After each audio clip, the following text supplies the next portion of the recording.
I got my ticket for the long way round. Boom, boom, boom. Rothenburg ob der Tauber is a beautiful old town. Driving into the old town was dramatic, as we had to slow down to go through the ancient gate in the wall, which was only one vehicle wide. All the roads are cobbled inside the old town. We first climbed up the fortress wall and walked along it for a while. Apparently it's magical at night, all lit up. Morning tea in the bakery was wonderful. It was the second time I really had to use my German skills. Zwei heiße Schokolade bitte. 2 hot chocolates, please. It's very interesting to see how much I'm actually understanding and what is coming back to me without even thinking about it. The Medieval Crime Museum in Rothenburg showcases a fabulous collection of antique objects and documents relating to crime and punishment from the 12th to the 19th century. It's easy to spend the whole day there reading medieval laws and verdicts and finding out how the various articles were used to punish people and what they were punished for. This picture shows a dunking tool, which is at the entrance to the museum, and it was for bakers who cheated their customers by making the loaves of bread too small.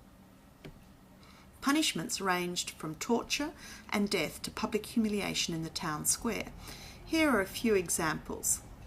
This old book gives instructions on how to use the various items. It's open at the waterboarding page.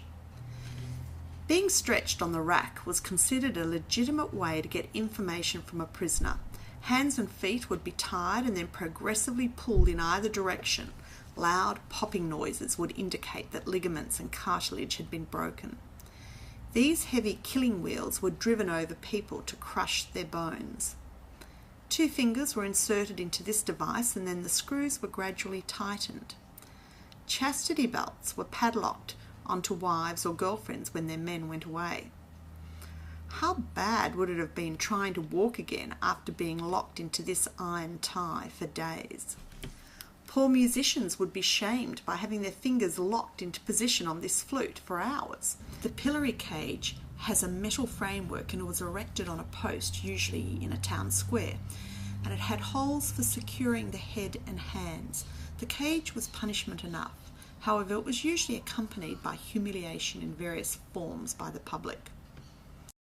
It was spitting as we inched our way around Rothenburg ob der Tauber. The Christmas decorations had just been put up everywhere. The town looked magical. We saw so many examples of beautifully crafted dolls and other toys. This town is definitely a must.